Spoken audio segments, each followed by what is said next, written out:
Good evening, everybody. How's it going? Yes, this is not a live stream. Hello to everyone in the chat. Nah, I'm joking. No, we had to record this because I was flying on Tuesday, and then loads and loads of stuff happened. TJ had a bit of work to do, so we decided we'll get a recording done earlier on, and we'll get it out to you. So you guys should be watching. It's about 8 o'clock at night here in the UK. So when you're watching it, it's a bit earlier on in the day for us right now, and very early in the morning for TJ. How you doing, mate? Welcome to the channel. How you doing? I'm doing great, man. You know, obviously this is a little bit delayed. I look forward to this every Tuesday, but you know, just work schedules and travel and everything getting in the way this week. But obviously we have plenty to talk about. And yeah, man, like it was a good week for both of our clubs going into the international break. So let's get into it, man. Let's delve definitely into it. I mean, if you've been living under a rock and you didn't realise, Tottenham beat Burnley 5-2 last weekend. And Man United got beaten 3-1 to Arsenal. 2 late goals in added time. So both teams got some nice, tidy wins. That's what we're a little bit late to the schedule. International break's already started. We'll delve into a little bit of international stuff. I don't really care. But yeah, let's talk about Tottenham for now, mate. Let's have a little chinwag about that. And did you watch the game? I caught highlights. I did not. That was one of the games I wasn't able to catch, but I did catch the highlights. And stunning masterclass. Tell you what, it was one of the. We played incredible. Go 1-0 down. I delved into it on my match reaction to it. You go 1-0 down, and most teams going, "Oh no, here we go. It's a tough day in the office. It's Burnley, Turf Moor." Yep. But I thought after that, we were absolutely incredible. We absolutely turned them over. Heung-min Son, what have I been saying to you? On this show, I said, play Son as a number 9 and he will score goals. It's like people watching my shows and listening to what I say. Play Son down the middle. He's not effective down on the left. Down the middle, you have to play him. He's much more effective. Goes and does that, and I thought he was outstanding yesterday. He was outstanding on Saturday. He was absolutely brilliant. I thought Manor Solomon, by the way, came on and did really, really well. 2 assists on his first start for the club. Thought he was I thought he got really, really involved in the game. And what he did, what I liked more about is none of this cutting in and stuff. Got the ball on the byline, ball cross goal. Son's second goal was an absolute peach of a one from him. He gets the ball, puts it on a sixpence for him, and goes, "Go on then. You're 8 yards away from goal. Go and put it in the bottom corner," and goes and rolls it past the keeper. And when you give a striker that can score like Heung-min Son can, it's an absolute beauty. I thought Kulusevski got himself more and more into the game. Been a bit disappointed with him at the start of the season, but he got him more and more into the game, right? And what can I say about James Maddison? What a football player. What a player. Here's the question I'm going to ask you. We'll carry on with some of the other players in the Tottenham game. I have a feeling I know what you're going to ask me. What am I going to ask? Madison, would you rather have had Madison instead of Havertz? No, I wasn't going to ask that one. Okay. Let's be honest. The reason why I didn't ask that, I mean, let's be honest. I mean, you must be the most delusional Arsenal fan if you'd prefer Kai Havertz over James Maddison. Some of our fan base are still defending him, Perchie. I don't include me with them. Don't include me with them. What I was going to say, is James Maddison, pound for pound, the signing of the transfer window? When you combine the value that we've got for him for the quality of what we've got for him. Thus far, that's the question I'll ask you. And ask you guys in the preview, because if you're premiering this, let me know in the chat. I'll be watching. I'll be there in the chat with you. So let me know in there if you think James Maddison, pound for pound, on value for money, the best signing of the transfer window. Yes, absolutely. And no, absolutely. Value for money. And the guy, how many goal contributions does he have? How many goals does he have? 4 and 4. Are you kidding me?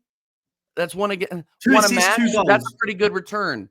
I was saying back in April that we need to get this guy as soon as it was clear that Leicester City were going to go down. I was like, we have to get this guy. We have to. Yeah. We're getting rid of Granit Xhaka. Go after him. Instead, we signed a 65 million pound German rock in midfield, but we'll get into that. Yeah. But no, James Maddison, what a player, man. And if there's anything that gives me pause about the North London Derby coming up in a few weeks, It's James Madison in the midfield, man. We got to be able to lock him down, and it's pound for pound easily the best signing of the transfer in the window. league, right? I honestly don't even think anybody comes close. I think if you look in the Premier League and you sit back and go, who could you argue for that sort of value? You could argue maybe Alexis McAllister. I think that's not a bad shout. Good value, but he's not on a James Madison level, right? So you could argue on that. You look elsewhere and go, you could argue Declan Rice, but the value, is there a lot of value at 105 million? Where I think Declan Rice is a very, very good signing. That's on the higher echelons on price. So we've got balance, return, but not pound. I think someone like Declan Rice becomes good value for money in 7 or 8 years when you've had him there and he's your captain and he's the first name on the team sheet. Then you go, do you know what? Yeah, we paid over 100 million quid for him, but this is a guy that's been at our club for nearly a decade, doing it from that on. So you could argue down the line Declan Rice could be. Bear in mind, Madison's not old. He's 26. He's 26, right? So he could still be doing it. How long is he signed for you? Signed with you guys? I want to say he signed a 4-year contract. Okay. But 40 million, right? You're talking 10 million a season is an absolute steal, right? Look, there were so many other great performances in the pitch. I thought, again, Basuma and Sarr weren't the best players on the pitch again on Saturday, but for me, were brilliant as well. Weren't the best players. They're not. It wouldn't be one of those games where I sit here and go, the plaudits will go out from Basuma, where I know he's a great player, but this is the thing. Wait until you finish the sentence. He had a bad game. He had a bad game against Burnley, but on the context that a bad game was still a 7.5 out of 10. That's before people go, oh, Purge said he had a bad game. No. I'm talking about his level is a 9 out of 10 performance. He had a bad game at 7.5. I expect players to have 7.5 of 10 performances. Like some players have a 7.5 of 10 performance. It's a good game, right? I mean, that I'm just saying his level is. Listen, I'm not saying he's world class, but at the moment, I'm judging a Basuma on world class standards right now. He's performing at a world class level. He's not world class yet. He has all the hallmarks to be a world class player, but he's playing at that level right now. Listen, as I said, same with Sarr. Again, another 7 out of 10 performance. Not his greatest performance, but let's be honest, his performances have been up here. I'm judging these people really highly because they're playing so well. Yeah. You go to the back four and go, listen, again, you could argue conceded 2 goals. The first goal, Pedro Porro's got to do a lot better. Very, very weak for the goal. Should do a lot better. And it's quite funny. Do you know what I love? I love reactionary stuff. And listen, he won't mind me saying it. My mate from back home, we had this debate because obviously I was back in the UK and I was with him, and he was like, wouldn't you have Trippier over Porro? And I went, nah, I'd have Porro right now. And he went, nah, but Trippier's doing it. And I said, nah. For this system, I'd have Pedro Porro. Yeah, they're different profile of player. They're different profile of player. Different profile, and that's the reason. And it was quite funny. When Porro made a mistake, he went straight at me and went, oh, there you go. There's the guy that you wanted. And I went, hang on a minute. One mistake. I said to him at the end of the game, look at what he did by the end of the game. That pass, by the way, for the 5th goal, that's something. If David Beckham does a pass like that back in the day, everyone goes, oh my God, that's outstanding. The pass is picture perfect. Whips it on his right-hand side, and who's it find? Heung-min Son running at goal. Tap it, puts it past the keeper, gets his hat-trick, game over. At that point, it's 5-1. And at that point, we could have won 7 or 8. It could have been 7 or 8-0, 8-1 at the time. We were that good. So I thought Porro again. One mistake, but after that, really, really good. Doji. Wow. What can I say? Listen, I'm very critical of our recruitment, but we signed an absolute superstar here. We signed a superstar at left back. This kid is the real deal. I had so many people going, oh, we don't know what he's going to be like. We're not sure. Is he going to be the one? Is he going to be the one? Sure as hell. Is it too early to tell on a lot of this? That was the question I wanted to ask. There's a lot of overreaction. What I would suggest on this, I thought we were getting breaking news on the stream, on the video, on the recording when we go. Just Romano message tweets at this time when oh my God, it's too late for that. But Listen, yes, in theory, yes. What I'm going to start judging it on is when the bad times come. Yeah. And when I say bad times, I'm not talking about we're going to go and lose 10 games in a row. Let's say we go to the Emirates and we lose. We'll get into the North London derby. We'll do a preview on it a little bit later because I'd like to get your thoughts on it. But let's just say hypothetically on this, we go to the Emirates and lose. I'm not saying convincingly we convincingly lose, but we lose 3-2. Hypothetically, it's not unrealistic. No, I want to see how this team bounces back from adversity. It's very similar to what I said about Arsenal under Arteta last season. I said, when it goes badly, how do Arsenal how do Arsenal respond? And I've always found with Arsenal, when Arsenal are good, they're good. You're winning games, you're doing it, all that. When there's a jink in the armour, that's when I always look at Arsenal and go, they look fragile. When a bad result happens, I'm not saying it happened, but just say hypothetically, I don't know who you've got next, but we'll talk about it shortly. We have Everton away and we haven't beaten them at Goodison. But that's what I mean. Great example. Yeah. You go to Everton and lose 1-0 at Goodison Park. It's not unheard of. You struggle over there normally, hypothetically. Yeah. Then the question is, how do Arsenal respond? I've always been a massive critique of that, of how Arsenal respond after a loss.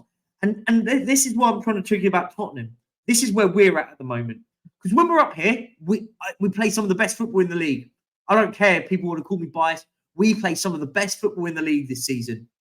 But we need to see how this team responds after an adversity.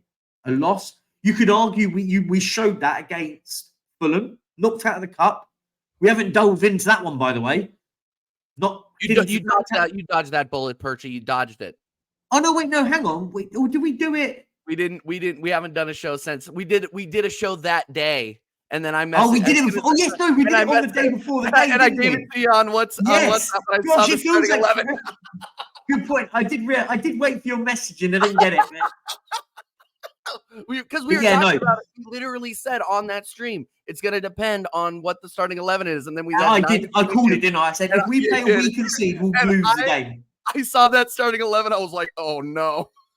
Oh no, you did message me before the game. You went, "What do you think?" And I went, "Not good." No, you just sent me back. You just sent me back a single emoji, like. Yeah. I remember that. Yeah. No, but look, use that as an example. But I think it's a false narrative to use that as an example because it was a totally different team. If that was our first 11 that got knocked out, and then we'd have gone, okay, let's see how this team bounces back. The team in the Premier League that was playing, very good. Listen, I was massively critical on this, and listen, we might as well delve into it because we haven't spoken about it, me and you. Let's delve into that bit because yes, we got knocked out of the Carabao Cup in the second round. Last time we did that was in 2007. Guess who we got knocked out to? If you get it in one, I'll be impressed. Are they in the Prem right now? Nope. Middlesbrough? Nope. Grimsby Town. We got knocked out to the last time. Grimsby Town in 2007, I want to say, or 2008. No, it can't be 2008. We won it in 2007. It was. We got first time we got knocked out in the first time we got knocked out in the second round. The last time we did, sorry. But yeah. But anyway, regardless of that, hypothetically, regardless of all of that, what I am going to suggest here now with Tottenham is at the moment, we're now playing once a week. None of this, we're not in any competitions now until January. Mm-hmm. One game a week. Premier League. That can go one or two things. What? And someone made a great point about this. I can't remember who it was. They made a really good point about this. Listen, I'm disappointed about the cup, but when you hear it after a game, a player's got a knock. It's not an injury, but you don't want to risk them. They always have the percentage. They've got a 50% chance of playing hypothetically. Just keep it hypothetical. The benefit Tottenham have, if it's a big player, we don't have to then worry about midweek European football. So, like, for example, let's just use Odegaard as an example. So just pick a player at random for Arsenal. You play Everton and Odegaard gets a knock. Now, the manager's then got to make a decision. Do you play him on Tuesday night in the Champions League? Because he's your best number 10, right? He's your best attack. Best creative player you've got there, right? Correct. Spurs don't have that worry. So, like, for example, let's use Maddison as the example. Maddison gets a knock against who we got, Sheffield United at home. We got Sheffield United at home. He gets a knock in the game, and you go, what we've got is a week for him to recover. You go, okay, fine. You're not going to train you're not going to train until Thursday. We're going to let you recover, James, because we need you playing against Liverpool, right? At Anfield. No, we're not playing Liverpool. We're playing Arsenal after, so, right? Yeah, Arsenal. Yeah. Whereas Arsenal have got to make a decision. Do you play him in the Champions League, risk him to make it worse, and then miss a game out in the league? So, listen, this is all done because we've got ourselves knocked out of the cup. By the way, I would have rather us been in the cup, of course. That was gonna be my question. Is that there were a lot of Spurs channels, Spurs fans on Twitter losing it, saying the season was over already because you guys are out of the cup. I mean, let's be realistic. You guys are not going to win the FA Cup. So what would you consider a successful season now that you guys are out of a cup that, honestly, the guys in European competition, the teams in European competition don't really take too seriously? Yep. But now that you're out of that cup, what is your expectation? What's your minimum expectation of Spurs this season? Oh, no. My expectations haven't changed. I'm not one of these people that, because what I said at the start when we did this, the first show we did, I said, I don't care where we finish as long as we don't get relegated. I know we're not, but the point being is I want to see a stable football team back again. Yeah. Listen, big up Brian, my guy. What he said, do you know what he said to me? He went, I just want a manager to last a year, a season. I want the same manager to start the season and end the season. And listen, it sounds crazy. The last manager to do that was Pochettino in 2019. He was the last manager to do a full season. That says it all, right? That says it all. He then got sacked in the 1920 season. Mourinho came in. He then got sacked the season after. Mason still out the end of the season. Then it was Nuno. Then Conte took over. Then Conte got sacked the season after. For me, I will stand here and say this. I just want a manager to last a season. And it's a great point. I just want to see the building blocks, right? I've said it all along. It's a process. I hate all the sayings because I laugh at Arsenal saying it, but it is. We need to go, do you know what? We've got to rip up this book and start our book again. We're doing that. We're playing some really good football. But we still got the likes of Eric Dyer, Ndombele, Lloris, and there's all these players, even if the ones that are out on loan, still at the football club. They're still here. We got rid of Davinson Sanchez, finally. 5 years too long. Can you guess how long Davinson Sanchez has been a Tottenham player? You'll be amazed by this. How long do you think he's been a Tottenham player for? 6 years? 7 years. 7 years. Oh, wow. 7 years. He's probably had one good season, and that's a push. He had one good season when he was playing against two of the best defenders we've had in a decade, in Alderweireld and Vertonghen. So, in theory, that's our thing at the moment. I just want to see. I'm hearing. Do you know what's amazing? I hear fans at the start of the season saying, we're going to get relegated without Harry Kane. Now I'm hearing fans going, we're going to go and win the league. I saw that. I saw that. Crazy. People are so crazy. People are so crazy. Listen, and it's been 4 games. Think we're going to win the league. Listen, I don't think we're going to win the league. I'm not saying any of that. I said, listen, you can be top of the league, and we're not even top of the league, but you can be top of the league in September. It means diddly squat, right? Diddly squat. Rubbish. Who cares? Arsenal have been top of just September and celebrate winning the league then. I'm not having a go at you, but I'm just saying I've seen fans from all clubs go, oh, well, we're top of the league. We're going to win. We're on a title charge. And then you see we had half this fan base like celebrating winning the league at Christmas. Like, it was embarrassing. So I mean, it was embarrassing. I will get excited if we are there or thereabouts by March. By March. Yeah. If we are 2 or 3 points away from the top of the table by the end of March, then I'm going, do you know what? We're on a title run here. We're on a title run. I'm not going to get carried away beforehand because I've seen this football club do it before. I got excited when we were in the league, when we were in the Leicester league, when Leicester won it. That's when I went, do you know what? This team can win the league. And then what happened? it all tailed off and we fell apart at the end. Finished third, right? And then the season after that, when Chelsea went on that season where they won 30 games out of 38 and just absolutely blitzed the league, right? We had more points than the year before. We were improving still, but still, that Chelsea team without Europe blitzed it. Listen, without being in Europe, it's a benefit, of course. Yes, but obviously, the big negative is being in Europe is an opportunity to win a trophy. So it's all relative, right? Listen, I'm loving what we're doing. I love the football we're playing. We still got a long way to go, right? Listen, for me, I think this is a 2 to 3 year real long-term project that we have to work on. Next year, then we'll start judging the manager. Next year, depending on where we finish, European football's got to be back on the cards now. Even if he can get it back into the Champions League. If he gets us back into Europe this season, I go, do you know what? There you go. That's a stepping stone. Now gets back into the Champions League. Start competing for a league or an FA Cup.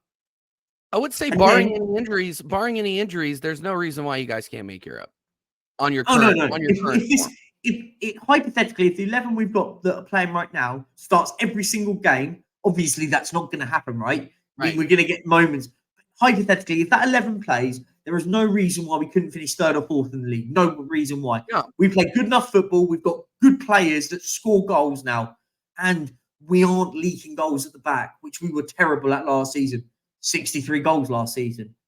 So, and at the moment we've conceded 4 in 4, but we've scored 5, 6, 7, 8, 9, 8, 10. 9. 10? Hold on, I have it right here. 2-2 against Brentford. You have a goal difference of 7, so 10. 10. No, we must have scored 11 because we've conceded 4 goals. Yeah. So we scored. So my point is, right? Yeah, maths. Hashtag maths. Maths boy, nerd, maths nerd. But yeah, so my point is we've scored 11 goals, conceded 4. For me, decent, right? That's a decent output in 4 games. So that we're averaging just short of 3 goals a game. We're just averaging 3 goals a game, and we're averaging conceding 1 a game. So we're averaging at the moment winning 3-1 every game. I'm not saying that's going to happen. It's not as simple as that. But we're just short of averaging winning 3-1. Not bad, right? Not bad. But listen, it's not going to be easy. We haven't realistically, no disrespect to Man United, and we'll get on to them in just a second because your boys played them. Man United's probably the biggest game we've played, but we haven't played any big boys away from home. Or played, do you know what I mean? We haven't gone to the Emirates. We haven't gone to the Etihad, Anfield, St. James's Park. So when we start talking about title runs, I will do it at the 19 game mark. Halfway, we've played every team in the league. Now let's see where we are. Listen, I'm really excited what we're doing with Tottenham. I'm really excited about it. I just hope we can build on it, right? It's all about building. Anyway, 100%. On Tottenham, we're going to stop on Tottenham. Let's talk about your boys, Arsenal. What happened? You won 3-1, 2 late goals. Yeah. I didn't watch it, so you're going to have to fill me in everything. Yeah, so kind of going to your point, and there's been a lot of talk around, Arsenal and Spurs, should one team fear the other, this, that, and the other. I think that I'm not too worried about the North London derby at home, to be honest with you. Kind of going back to the point that we were talking about earlier, I think we should win that game going away. It's when we go to Tottenham Hotspur Stadium and the style of football that you're playing, we could eat a lot of goals at Tottenham Hotspur Stadium. I am not looking forward to that match at all on current form. What's really, and you already brought this up, I'm not getting too gassed about Arsenal's current form because in all honesty, we really haven't played anybody of true quality. Man United they look a mess. I tell you what, we battered them at our place. Battered them. Yeah. And we didn't batter them. We didn't batter them. They really did hang in, played second half. They played some terrorist football. They played some terrorist football, Perchy. So they literally played a low block against us to start out the game. First 20 minutes was dross. Awful. Yep. Awful football to watch. And then Kai Havertz makes a bad pass, intercepted. We get countered by Rashford on the left side. He puts it outside of the box. into the corner over Ramsdale. Like absolutely incredible finish from Marcus Rashford. We go down in the 20, I think it was the 26th minute, 27th minute. And then 1 minute later, no more than 1 minute later, we get an absolute incredible play for Martinelli to Odegaard on our side of the ball. Right to Odegaard. He puts it right past Onana no more than a minute later. So we equalized right then. And the Emirates were into it after that. Like it was an absolute incredible goal. One thing I got to say is, and I get on to Odegaard when he disappears during big games, and this was a big game. I mean, Man United is our rival. Like, United, the only team that I hate more than Spurs is United. So, no, I get that. Obviously, I was gassed. I lost it, and so did everybody at the Emirates. So it was an incredible comeback. Like we equalized, we stuck with them. The rest of the first half was kind of dull. Not really much happened until probably about the 80th minute. I mean, and I'm kind of papering over the fact that Kai Havertz had some woeful misses. Like he had a sitter in the box that he just missed. Like if you go back to the highlights, he had the ball on his left foot and he just missed it. Wide open net. Missed it.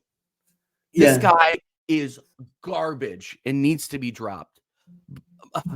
It was when I say it was shocking, it was shocking. Like Perchie, the entire team bar Bukayo Saka, because Bukayo Saka is on a low bit of form right now.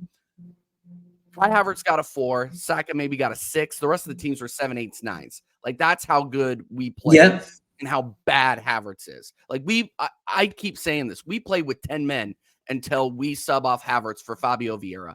And I never thought in a million years, especially after last season, that I would be wanting Fabio Vieira to start. Like that is how bad we are right now. In Kai Havertz. So anyway, 80th minute, Garnacho gets a break. Actually, no, it's like 75th minute. Garnacho gets a break, goes in and scores. Gabriel puts him offside by the tiniest of margins. I mean, Garnacho went in, breakaway, scored.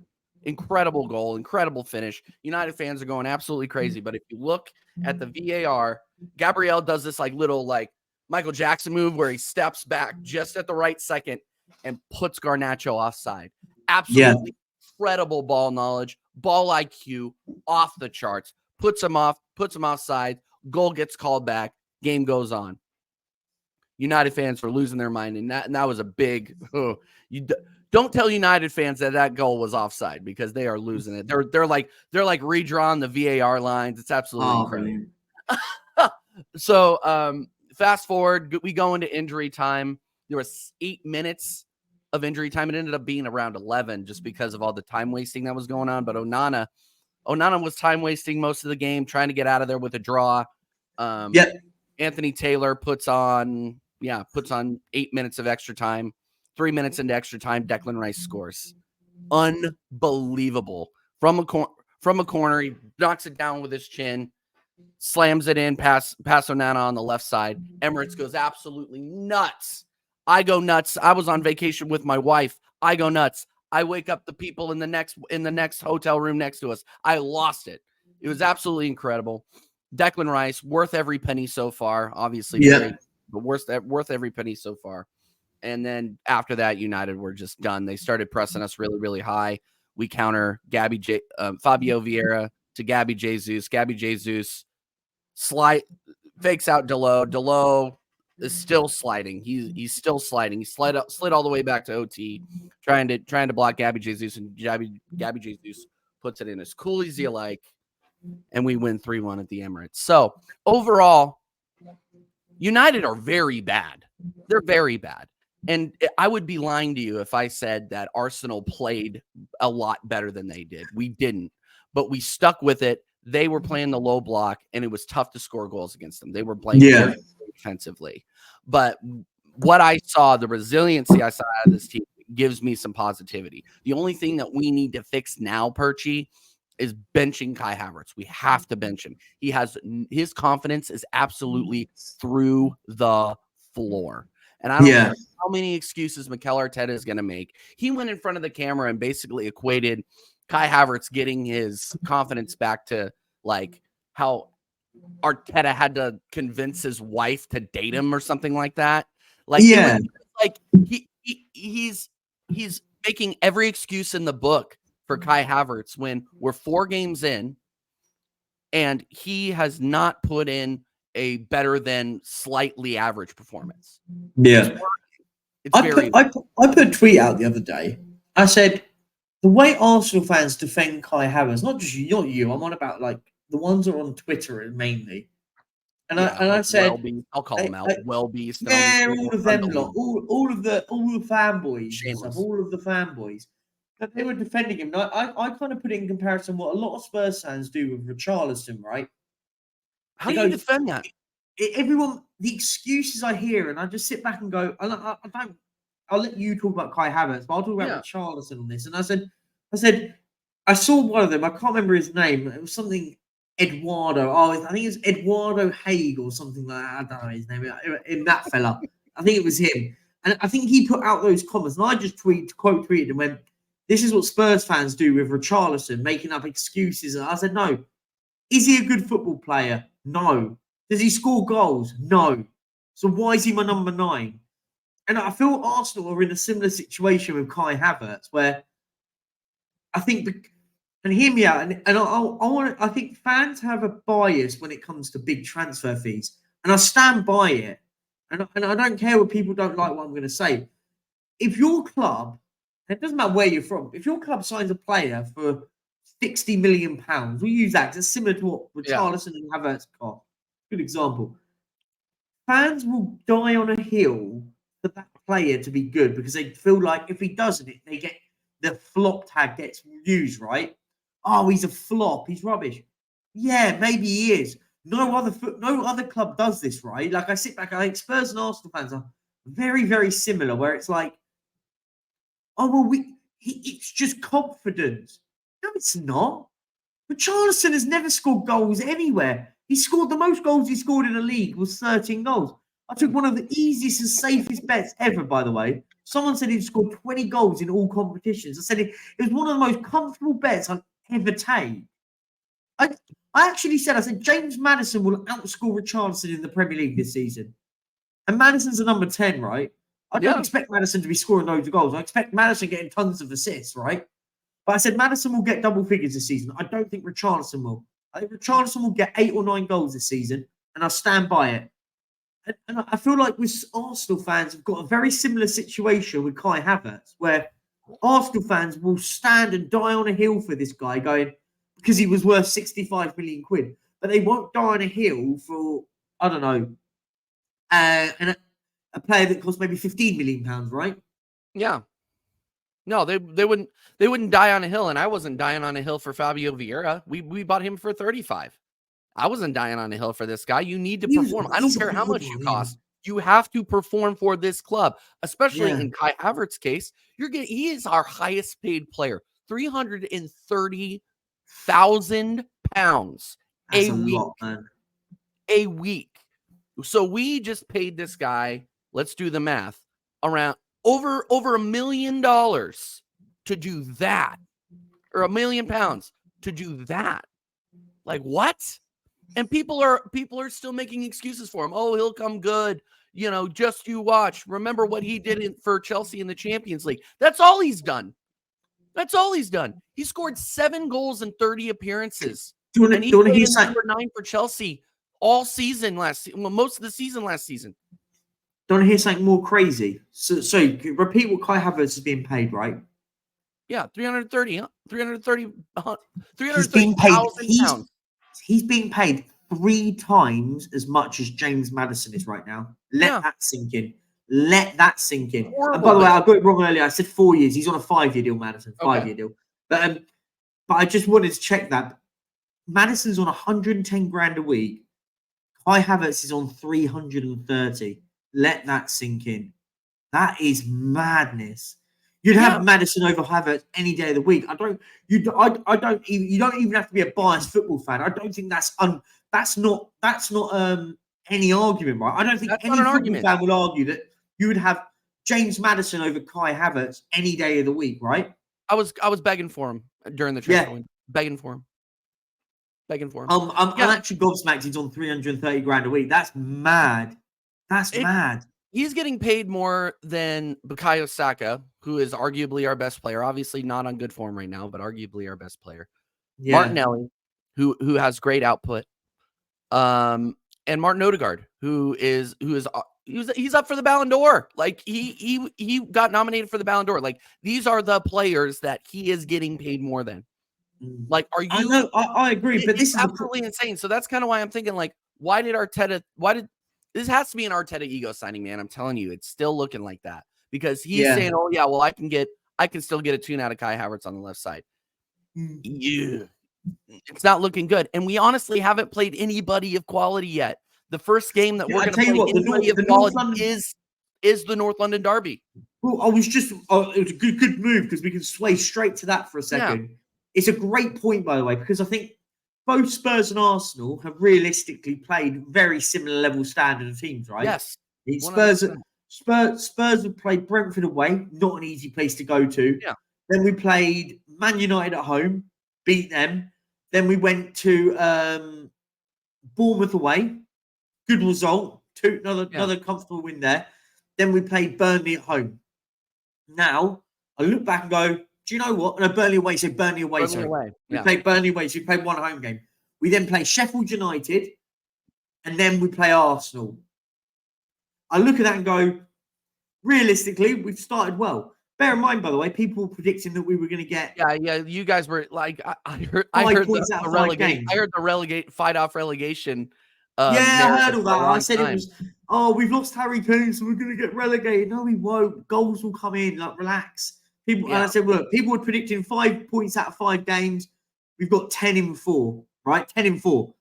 Yeah. So we could be on 13 in 5 if we beat Sheffield United, which, let's be honest, we should be beating Sheffield United at home. Should be. Realistically, 100%. There's no reason why we shouldn't be. But then, I think the litmus test of both football teams is the North London Derby. Listen, Spurs are playing a brand of football that is a lot better. Arsenal are still at a level where they're trying to show that it wasn't maybe a flash in the pan last season. I think that's fair to say. Last season wasn't just a bit of a fluke season. I'm not disrespecting, by the way. I'm being honest. Listen, I think Arsenal are trying to show that they are progressing. But listen, the expectations are a lot higher, right? You finished second in the league. Now, Arsenal fans should be sitting there going, we need to be starting to win big trophies, right? Yeah. Going late into the Champions League, challenging even more, getting the gap between Man City even lower, right? It's all about promoting, doing better. If you finish 20 points behind Man City this season, in the league, it's a failure, right? It's a failure if we don't win the league. Like, it's my expectation is we have to win trophies. We have to win a trophy. I'm not expecting us to win the league. We didn't do enough during the transfer window. We had really, really bad luck with Timber getting injured and now being out for the rest of the season. And Mikel Arteta is still tinkering with his starting 11. I mean, I'm really not convinced that this guy knows who his starting 11 is yet. He really doesn't. And the fact that Thomas Partey got injured, Perchie. I saw that. He had to go back to that back four, and we started playing more solid football as a result. We didn't have Partey inverting into the midfield, and we were essentially playing a back three. We had a true. So who did he play right back over the weekend? White. So Ben White went back at right back, which was And we got Gabriel back into the match, and we got Gabriel back into the starting. 11. So you went back to the back four you would normally play. Right? What happened? Yeah, and if you go back and you watch those highlights, you will see Gabriel's impact to that back line is immense. Yeah. Like he has a mistake in him. Don't get me wrong. But him and Saliba next to each other, it's magic, man. It's magic. I was confused why he changed it up, because I sat back and went, do you know what? The one thing I'd look at Arsenal and go, the one thing I wouldn't do is tweak that back four, or the back five, including the goalkeeper. I would keep it relatively safe. Maybe go and if you want to improve, you could probably improve it at left back, maybe, hypothetically. No, 100%. Let's just say. But the point is if you didn't, you go, do you know what? We keep that simple. We keep that the same. The same team will play, that same back five, including the goalie, will play the same. And then moving forward, look, we'll slot in Declan Rice next to Partey, Odegaard, 2 wingers in Martinelli and Saka. And then look, Jesus down the middle if he's fit. If not, you've got the likes of Nketiah, Trossard, or whoever you want to play down the middle. Doesn't really matter, whichever one. I just found it weird that he tinkered with that, and I went, don't really tinker with your back four. Keep it simple. If it's you wouldn't fix a wheel that's already working, Mike. You wouldn't go and change a tire if it's fully pumped, right? No, you wouldn't. You wouldn't pull your car off to the side of the road and change a wheel that's absolutely fine. The back four, the one thing at Arsenal is their back four was fine. Maybe if you is a difference if you go in and buy a play. There's an argument to be made about Zinchenko being back there still, but at the same time, after the first 3 games, I was calling out for that same back four we had last season. Not to interrupt you, but I was calling that. Carry on. Like literally, it was one of those things where we were essentially playing a back 3 where during all preseason we did not play this formation. Yeah. So what Arteta is trying to do is he's trying to get all of his best players on the field, and that includes Thomas Partey, Odegaard, Rice, and in his mind, Kai Havertz. So he has to play those 4 midfielders in the starting 11. How do you do that? You put Thomas Partey at right back, and you drop Gabriel, and you can see as a result those results that came from that. We were essentially dead in attack because of that. We did not, and we were leaking goals. Yeah. So honestly, yeah, a lot of people would be happy with 3-1 and 0, 3 wins and a draw. A lot of people would be happy with that. But the fact that we drew against Fulham at home, there's no excuses. 10, we should have 12 points. Well, yeah, you should have beaten Fulham. 100% should have beaten Fulham. Yeah, no, we should have 10. We should have 12 points right now, and be chasing Manchester City. No, at this point, no, we're leaking goals to 10-man Fulham, and we don't have our starting at home as well, weren't it? It was at home. Yeah, right? It was at home. It was embarrassing. Oh, I was fuming. No, it was embarrassing. Yeah. And now we have to play them away, and going to Craven Cottage is never easy, as you guys found out. We found that out very quickly. But listen, it's one of those things where we have to figure it out quickly, and we have to figure it. If we don't have this figured out by the time Tottenham come to the Emirates, it could be a long day. It could be a long day. No, listen, I get that. I understand. Listen, look, guys in the still watching in the Premier, big up to you guys. Much love to you guys if you're still in here. And if you're still in here, put hashtag North London Derby and a hashtag NLD if you're still in the Premier. And if you're still watching it back home, if you've got to this part, I want to see a hashtag NLD in the comments or in the Premier if you're still watching. Look, 100. we're gonna wrap up about 5 or 6 minutes. So just quick, do a last little bit here, mate. Moving forward, right? You guys have got to go to Goodison Park, and then you've got to go and play. Who is it? Is it PSV in the Champions League? PSV. So you've got to go and play before you play Spurs in the North London Derby. What day do you play PSV? Wednesday. Okay. Well, we can probably we'll talk about it now, but then we'll delve into it on the Tuesday before you play as well. But let's delve into it quickly and go now. Where do you see yourself going? Because you could, let's just say hypothetically, are you playing away against PSV in Holland? I need to double check that. I don't know. VAR and that will be it. I think I'm regardless if you're playing home or away, you go to good away or at home. No, we're at home. We're at home against PSV. So you've got Goodison Park on the Saturday. Wednesday night you play against Sunday. PSV. We play at Goodison Sunday evening late game. And then we have PSV at home, and then obviously Spurs at home the following. Was that Saturday? Saturday or Sunday, whatever it is. It'll probably be. It normally gets moved to Sunday for the TV, so I can double check that, but that's kind of irrelevant. We'll definitely do a proper North London Derby special on when it comes. That whole week is going to be absolutely nuts. The thing is what you'll end up seeing. A lot of our fans will watch you guys on Wednesday night and go, "Come on, Saka, watch Saka get an injury, clattering tackle, out for the week." That's the difference is listen, injuries can happen anywhere. Injuries can happen in training, but obviously, like Arsenal fans now are going to be worried, going, "What if we get an injury here? An injury could absolutely cripple us, right?" And listen, anything could happen, but for us, we play Sheffield United at home. It's quite a nice game to play. No disrespect. Listen, This is going to get clipped, by the way, when we lose 2-0, by the way. This gets clipped when we lose 2-0. But my point being is that, listen, if it's a nice game to play just before you go and play a massive game, right? And when I say a massive game, it's not a massive game. It's a massive game in the sense of where teams are. Where are Arsenal going to be? Arsenal haven't really been tested. You could argue Spurs are in transition. So let's see what I always say, look, it's the litmus test, right? I always say this. Where will Spurs be after the North London derby? Because listen, let's hypothetically, we're all on cloud 9 doing really well. Mm-hmm.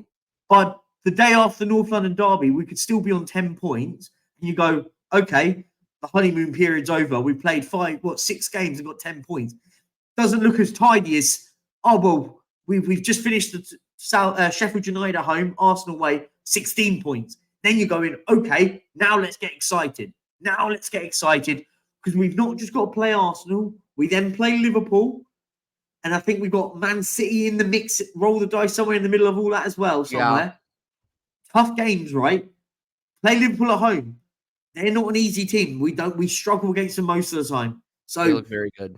Whether we like it or not, that's what happens, right? So look, I'll leave you the last bits and then we'll wrap it up, mate. It's been a real pleasure. But absolutely, what are you expecting in your next 3 games, including the PSV game in the middle? Do you need to see a lot more from Arsenal, or are you going, do you know what? We're starting to get going. I'm expecting to see wins in all 3 matches, because if we're going to be serious, we need to win both games. So we're playing,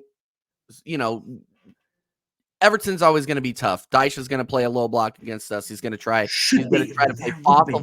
He's going to try to play fossil football against us and get out of there with a 1-0. Rubbish though. Like, you should be beating Everton. We're going to be. I think we're beating them 2 or 3-0. To be honest, I expect you to listen. I expect you to be battering them. They're awful. Like, I'm not. And in no disrespect, they were awful.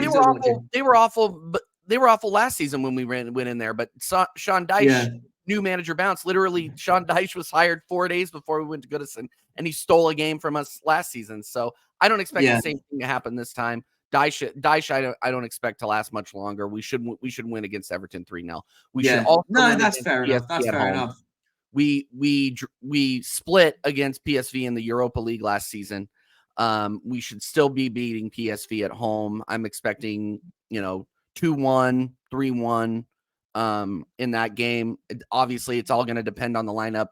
Obviously, we're going to see some rotation. That PSV game is going to be extremely interesting because he's going to start Raya, and he's going to have he's going to give Jorginho a start. I'm sure he's going to give Vieira a start. I'm sure he's going to give Trossard a start. So it'll be an interesting starting 11 against PSV. And your Champions League group is relatively easy, right? We got. So is it like Sevilla, PSV, and Lens? Lens, yeah. The French side, the French side. You should be winning that group. You should be winning the group, but in all reality, we're so bad in Europe, man. I wouldn't expect. I don't expect us to get. Do you know what that is? That has such the hallmarks of last season's Spurs group. Yeah, you could argue it's probably a little bit average because I'll be honest, Sevilla are awful, by the way. Like Sevilla are on the brink of getting relegated this season. They're that bad. They're terrible, but they're good bottom in of the league. But in Europe, they're absolutely fine, right? But my point is like that is a Europa League group. No disrespect to the teams in it, but that's a Europa League group. You 100%. Should be like, there's no real excuse for Arsenal not topping that group, right? There's no excuses. Like, I had it with Spurs fans. I said, I looked at our group. We had a group of Frankfurt, Marseille, and I'm forgetting who's the other. Oh, Sporting Lisbon, right? And Arsenal fans that, listen, granted, mocked us for struggling to get over the line. Yeah, and then Arsenal fans now have an easier group, no excuses. And listen, your fan base has to stand by that. There's no excuses in that Europa League group at all. Listen, and if you think calling it a Europa League group, but it's a Champions League group. My point is it's a Europa League. Yeah, no, I know what you're saying. I just in the Champions League, so there's no reason why you shouldn't be topping that group, right? No reason. Yeah. No, listen. I expect us to beat PSV at home, and then I expect us to play our strongest 11 against you lot and win against you guys 3-1 at home. Yeah. That is what I am expecting. If we don't get any more than 3 points against Spurs at home, it's going to be long. I'm going to have to take my YouTube channel down. I'm going to have to take a long vacation. So it's one of those things. I can't wait. Listen, I'll be honest. I Oh. can't wait for the Tuesday after the Tuesday after we've won a game and won at the Emirates for the first time in what feels like God knows when. The Tuesday's going to be so good. I'm going to have you get a draw. If it's a draw, it's a lot. It's the same thing. Would you take a draw? If a draw was given to you now, absolutely not. You wouldn't take a draw if it was given to you now. I'll stand by. I would. Emirates away. Arsenal away. I'd take. Obviously, it's away. It's away. But I expect us to win every match at home. We have to win every match at home. So guys, but going away, let me know. Going away to you guys though, the way that you guys are playing, and if you guys continue to sustain, would you take a point if it was at Wire Lane? 100%. Yeah, that's fair. That's fair. Guys in the chat, if you're still here, would you take a point if it was given to you, Arsenal or Spurs fans in the chat? If a point was given to you right now and the game is done, would you take a draw if it was given to you now? Listen, I'll leave it on that, guys. We're going to wrap it up because I'll get this out. This will be obviously coming out about 8 o'clock tonight. Well, it'll be 9 o'clock now because we're an hour into it. But no, listen, thank you very much if you're watching. Go over to TJ's links just in the bio, just down there in the title. So go over there and subscribe over there.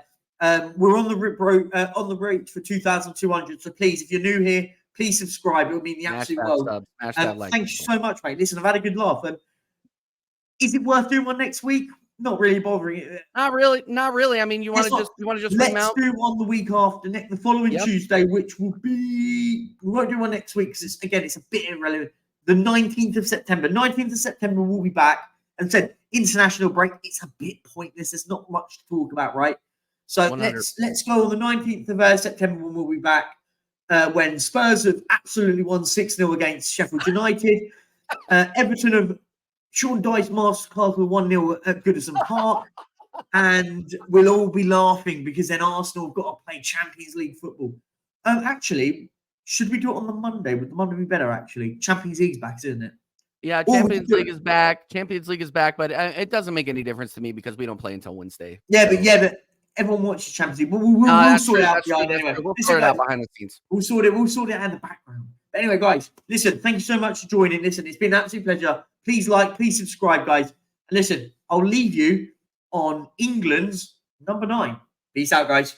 And here's Kane! He sits on Tottenham's loftiest perch, beyond even the great Greaves. Spurs' most lavish scorer of all